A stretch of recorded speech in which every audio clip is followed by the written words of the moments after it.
Ramble on time. Here we go. Knives Out. Spoilers.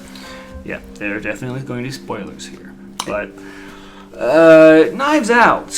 All right. I mean, I think if we're starting with the story, I think that this one for me was different in the sense that, you know, it was almost like the first initial part of, you know, you're watching this movie and you're like, oh, what's happening? Who did it? And then the movie reveals it.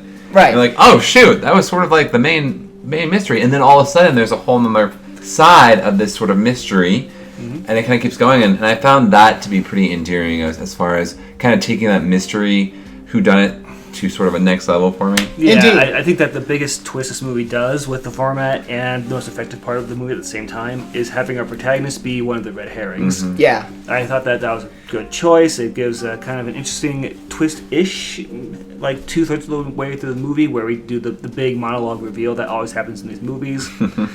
it was kind of a nice change of pace. We got to see it from a protagonist's point of view, and at one point the detective flips from being on the force of good to being a force of evil for this young girl. Yeah. It was an interesting choice. It was. Rian Johnson likes to do these kind of deconstructions as well, and this one worked. That element worked, is what I would say. Because as far as the rest of the story and the characters, I think I kind of overthought things and kind of got ahead of where like the movie was at times. And I was like, oh, it was the very obviously mean person who did the thing. Okay. Yeah, well, and I think that's something that, you know, is because it was the same thing, like overthinking, like, okay, you think you actually sort of get it, and I think in a way it's nice when you kind of predicted some of the things that were happening, but it was still a surprise at the end. For me at least. Yeah, that's a little bit of a like kind of semi-Chekhov's gun thing where they're talking about like, I can't tell which one's the prop knife from the real knife, and then when he tries to stab her with it, it's like a prop knife. It's like, well, okay, we never talked about that specific knife, so I didn't know if that was going to be a thing or not. Came out over. And I think that there might have been some reshoots of the final scenes and the final twist at some point, because I feel like one of the twists would have been that Grandpa was alive the whole time or something. I was thinking that too. Like, it felt like they were building up to that twist for a while. Well, and I think that might be one of the things that there was a lot of different directions this could have gone. Yeah. And you know, there was the whole, like, I think at a point it was like, especially early on, it was like, oh, maybe the whole family conspired in on this. And so it's sort of things like that could have happened. A modern Oriental Express. Maybe that's sort of part of a good murder mystery. I think it's the fake knife and what's her name? Tam, the housekeeping lady. Oh crap! Yes. What was her name? Yeah, those two felt like reshoots, like especially with the housekeeping lady, because it felt like she was brought in just to be a line of evidence to connect us to Ransom. Because otherwise, it felt like she was very much like not part of the movie. She was kind of like constantly shoved way to the side. Background. And I get it. It's the thing you do in detective movies where you're like, the evidence was there the whole time in front of your face. But she was kind of a non-character too. It felt weird that she was so important in the end. She was promoted from background character to red shirt. Yeah.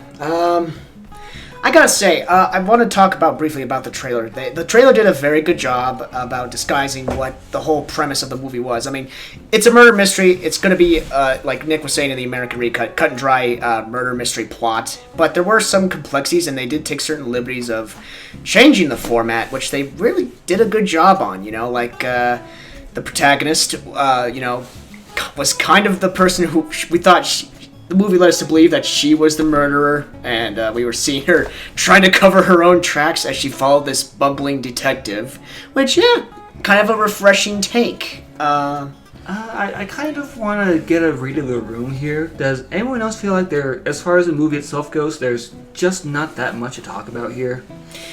I think in a way, it's not that I think there are a lot of twists and turns in the movie, and watching it, it's like, wow, there's a lot going on here, but essentially what it comes down to is it's murder mystery twists and turns. And so, yes, in that sense, there's not really much more than that to talk about as far as, unique things that happen in the plot. No. Alright, if that's the case, then I want to take this into kind of more of a meta conversation about the movie in general and ask, is Rian Johnson kind of, like, has he lost his indie cred at this point? Because it felt like this was very much a movie that, like, someone I was thinking in terms of, like, studio thinking or, like, big picture thinking would make and call it an indie film. Because this felt like kind of a very basic structure for a story, very basic turns, like very safe plot line in general. I think that's where we start to. I think I disagree a little bit. I don't think it was. I don't know. I wouldn't necessarily call it a safe or basic plot, just because it does sort of twist around the. I mean, I don't watch a lot of murder mysteries, so maybe I'm the expert, but this sort of takes it from a typical murder mystery where you're spending the whole time trying to figure out, who killed this person, to saying, oh wait, we kind of know what happened, but then you don't actually know what happened. You know what I mean? I don't know. Yeah, I get what you mean, but I feel like because I'm something that kind of I watched a lot of Monk growing up. I watched a lot of what was the show called, The Criminals? Oh well, there's also Dexter and Psych, but not Dexter, maybe Psych. No, but the one where it's like the group of Bones. thieves. What? Oh no, wait. The group of thieves who want to steal stuff from rich people. And they always have the twist at the end, but how'd you do the last thing? Well, we had this secret device this whole time that we brought at the last second to do all the stealing for us while you were busy talking to us.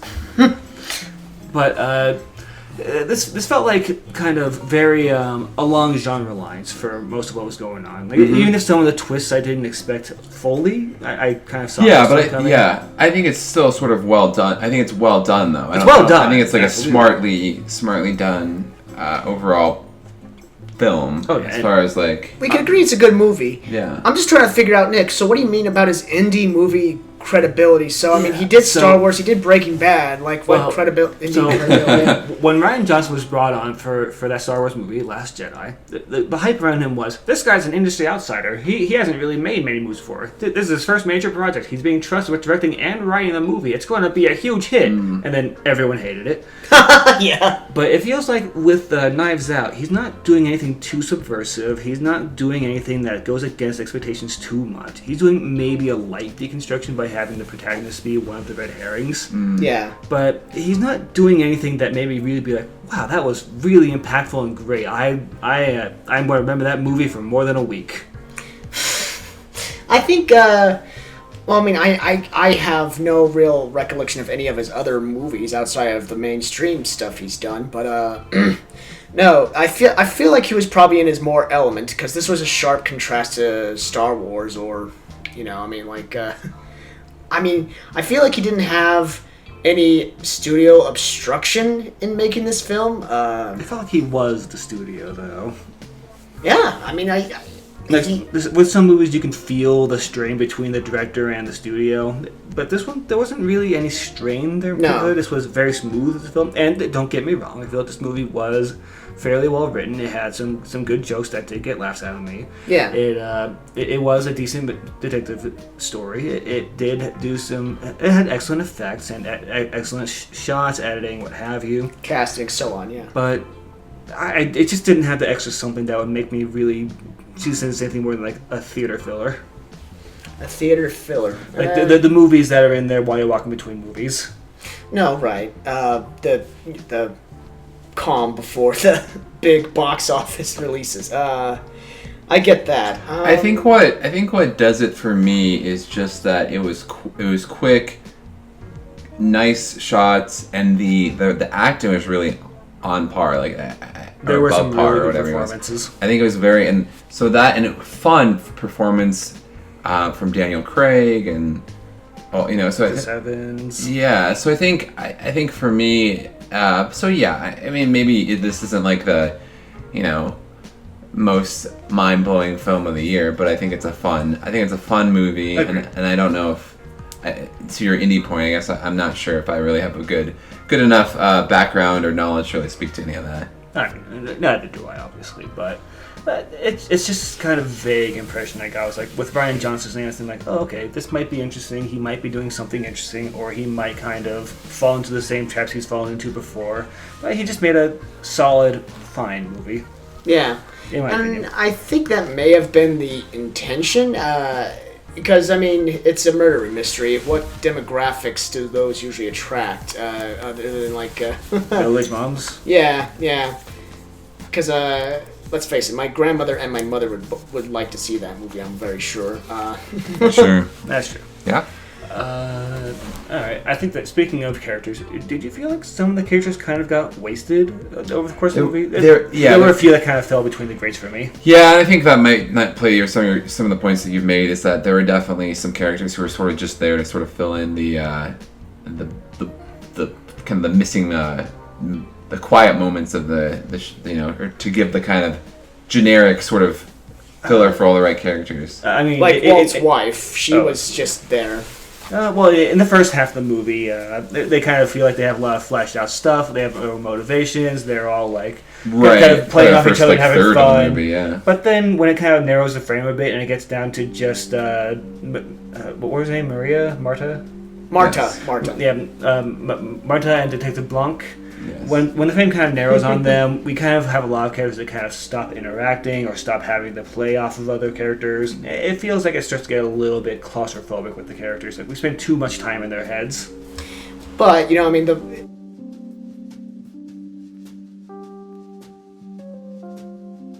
plot thickens, so the plot starts to kind of pick up after that, and we get to following Marta, covering up her tracks, and so on. Yeah, and I don't know if it's really just the murder mystery trope anyway. Of the characters are really just caricatures, right? Of a. Oh yeah, totally. The whole absurd dysfunctionality, but you would normally see yeah, among and so families. maybe that's part of it, where it's like you don't necessarily need any more than that. But Yes and no, though. I think that when you follow the detective, you usually have the detective happen to be in places where there's going to be outbursts. They happen to be in places where you have the family playing off of each other. When you have one of the family members who's going to go off on their own and hide things, they don't get the opportunity to be in that place to have those fun interactions. Like Marta has no reason to be in the places that Detective Blanc would be for all the screaming and shouting. That would be interesting. Well, he did kind of deputize her. Which kind of results in a lot of those interactions being lost. But there are also some characters where I feel like they had a solid concept that never got played with. Like both of the kids, the left-leaning girl and the Nazi kid. Mm-hmm. Yeah. Which the only difference we have is he's Nazi is that he kind of just looks a little bit too clean-shaven and slick hair, and everyone keeps saying he's a Nazi. No, well, he made a couple also comments. yelled. He made a couple of really comments. He was. yeah. I mean, but that's the whole thing too. It's almost like the you just think about what would be a fun crazy family dynamic, and then that's the classic yes, of course, the totally left person versus totally right person. No, right, the promiscuous dad. They didn't have the blow up between those two. I was really expecting at some point. Right. Yeah. So I mean, I hear you. I thought there'd be more murder because the trailer kind of really had all the trailers have this huge hype of intense violence and what have you. No blood. No blood, really. There was a little bit, but it's a murder. Oh, yeah, on her shoe. Yeah. Well, and it's he's pool of blood from his body. Oh, yeah. The Kool-Aid he was sitting in, right? Yeah. Cadaver number 1. Well, and when he was on the couch after they showed that briefly. Only 2 murders, actually. So I thought they did a quick cutaway as soon as he slid the knife. When she walked in the housekeeper walked in. The blood. There was a little, there was a little splurt, and that's it. I love the opening of this movie. I love the way she responds. She's just like, shit, I'm dropping stuff. Yeah. I like the opening of this movie. movie. And that plays up on that. So that sort of humor.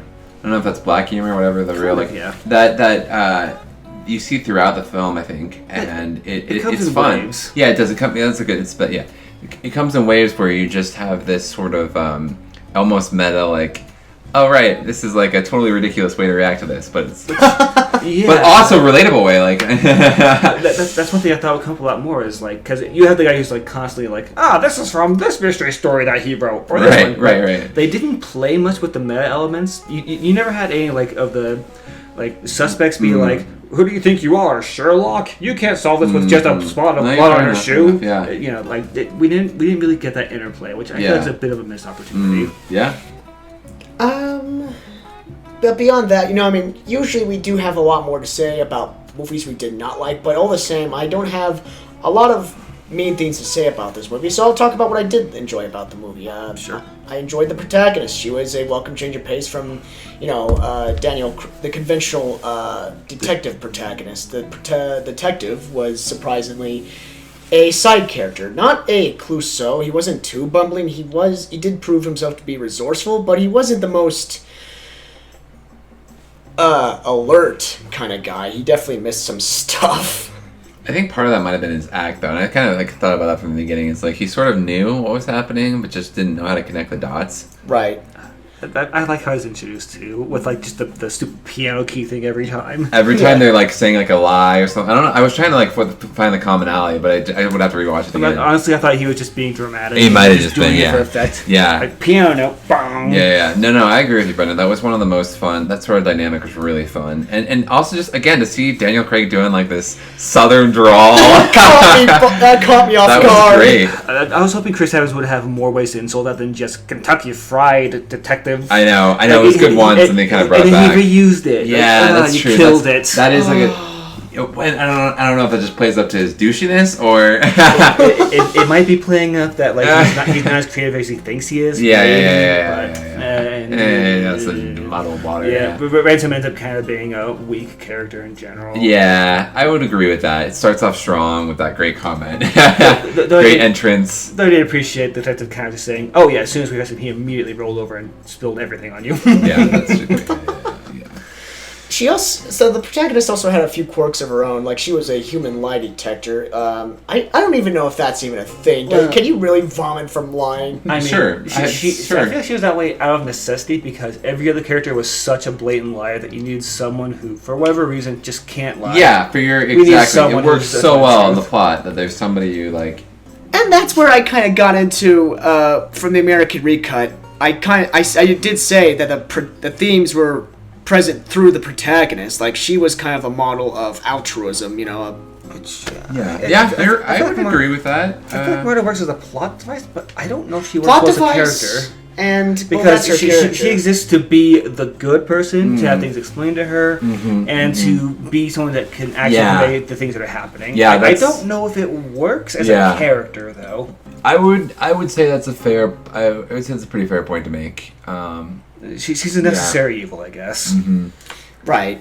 No, she's that good person that didn't play by the antagonist rules, and she's the only decent person amongst that cesspool of dysfunctionality. So, you really grow to admire and love her character.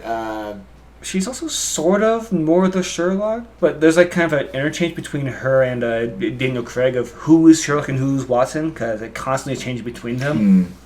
Right, it really does. Yeah, it does switch between the two. It keeps you guessing on who the real protagonist is, and it eventually, you do kind of settle on Marta herself. And I know I say this a lot, but I was getting some Wes Anderson vibes with the final shots of the movie, with like how it was framed, how like she's standing up there in her like shawl, looking down at the rich family. I think even in the beginning you get some of that. Yeah. The beginning and end. It's sort of a whimsical sort of take on. I totally see what you're saying. All right, but.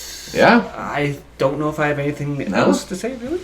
I don't have anything negative to say about it. I did enjoy it. As much of a simple plot it is, it was still a nice way to whittle some time.